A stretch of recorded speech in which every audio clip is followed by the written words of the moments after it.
Jesus não nos mandou ser sal e luz. Peraí, como assim? Mas se eu sempre ouvi isso, que nós cristãos precisamos ser sal, precisamos ser luz nesse mundo. Pois é, mas não é exatamente o que Jesus diz. Vamos ver? Está lá em Mateus 5, verso 13. Vocês são o sal da terra, mas se o sal perder o sabor, para que servirá? É possível torná-lo salgado outra vez? Será jogado fora e pisado pelos que passam, pois já não serve para nada. Vocês são a luz do mundo. É impossível esconder uma cidade construída no alto de um monte. Vocês repararam bem? Em nenhum momento Jesus ordena que sejamos sal ou luz. Ele afirma que já somos sal e que já somos luz. Mas que diferença isso faz exatamente? Afinal de contas, não é ruim as pessoas desejarem ser sal e luz. Eu concordo com isso. E eu não estou falando isso aqui também para você ser o chato que vai ficar corrigindo os irmãos quando eles disserem que precisamos ser sal e luz. Mas então, o que eu estou querendo levantar, com esse assunto, com esse tema? Você concorda comigo que se a gente conseguir entender com mais clareza o que Jesus estava querendo dizer, vai ser mais fácil a gente conseguir fazer a vontade dele? Então, se Jesus não estava mandando que nós fôssemos sal e luz, o que ele de fato estava ordenando? Bem, a gente vai ler novamente o verso 13, mas antes de lermos, a gente precisa se atentar para o fato de que esse ensino faz parte do Sermão do Monte, que está entre os capítulos 5 e 7 de Mateus. Essa é uma parte fundamental do ensino de Jesus, e apesar do seu ensino ter autoridade sobre todo o mundo, ele estava se dirigindo aqui especialmente aos seus discípulos. No versículo 11, inclusive, ele diz assim: felizes são vocês quando por minha causa sofrerem zombaria e perseguição, e quando outros, mentindo, disserem todo tipo de maldade a seu respeito. Então, sal da terra são os seguidores de Jesus, não qualquer pessoa do mundo. Tá legal? Então agora sim, o verso 13. Vocês são o sal da terra, mas se o sal perder o sabor, para que servirá? É possível torná-lo salgado outra vez? Será jogado fora e pisado pelos que passam, pois já não serve para nada. A ordem de Jesus aqui não é sobre ser sal. Afinal, ele afirma que eles já são sal.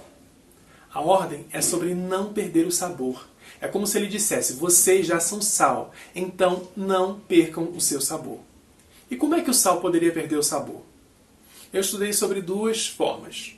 Uma delas era por causa da exposição às chuvas, que retiravam os minerais que tornavam o sal salgado. E a outra era no armazenamento inadequado, quando o sal era guardado com outros produtos e acabava perdendo as suas características. A ordem de Jesus, então, é sobre consagração.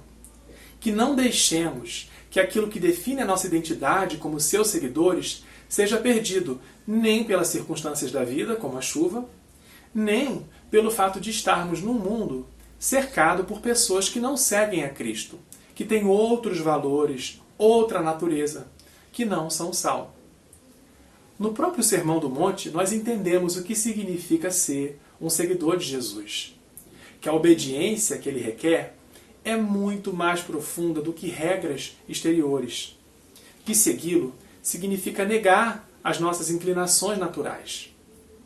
Se já é difícil fazer isso quando tudo está bem, imagina quando não está. Quando a gente está sofrendo, ou deprimido, ou sendo perseguido. As circunstâncias podem nos levar a abandonar a nossa confiança em Jesus, a pensar que a gente não precisa obedecê-lo, a deixar que a nossa salinidade se vá. Uma outra coisa que torna difícil obedecer a Jesus de todo o coração é que as pessoas não parecem estar nem aí para isso. Na verdade, se você levar o que Jesus diz a sério, você vai parecer um ET no meio das pessoas. Elas vão te achar estranho, te ridicularizar. Você vai até mesmo se perguntar se esses ensinos ainda valem para hoje. Vai ter gente dizendo que a Bíblia está ultrapassada. E vão dizer isso sem nem parecer que estão dizendo. Você vai ser bombardeado nos filmes, nas séries, nas músicas. É mais fácil ser como todo mundo. Mas é justamente contra isso que Jesus está nos advertindo. Mas então como fazer para manter a nossa consagração? Claro, é preciso conhecer a palavra, ler todo dia, como diz o Salmo 1, meditar nela dia e noite. É preciso estar na igreja também, conviver com aqueles que também estão aprendendo a seguir Jesus, que ele também chama de sal. Mas veja bem, não é para fugir do mundo, como alguém poderia concluir, porque aí vem os versos 14 e 15. Vocês são a luz do mundo. É impossível esconder uma cidade construída no alto de um monte. Não faz sentido acender uma lâmpada e depois colocá-la sob um cesto. Pelo contrário, ela é colocada num pedestal, onde ilumina todos os que estão na casa. Ou seja, se para manter a nossa salinidade nós concluímos que precisamos nos esconder, nos isolar do mundo, estamos enganados. Ele quer que nos consagremos, mas não que nos isolemos. Jesus nos colocou no mundo como uma luz. Ele te colocou numa família, numa escola, numa vizinhança. Isso é fácil de entender, né? Então ele quer que sejamos luz. Não. Ele disse que nós já somos luz.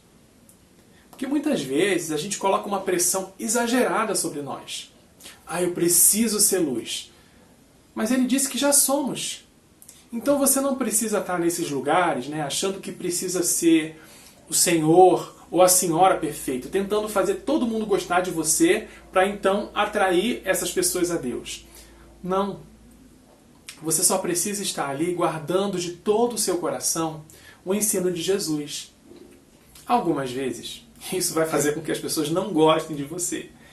Porque talvez você não vai se calar quando disserem que você precisa se calar.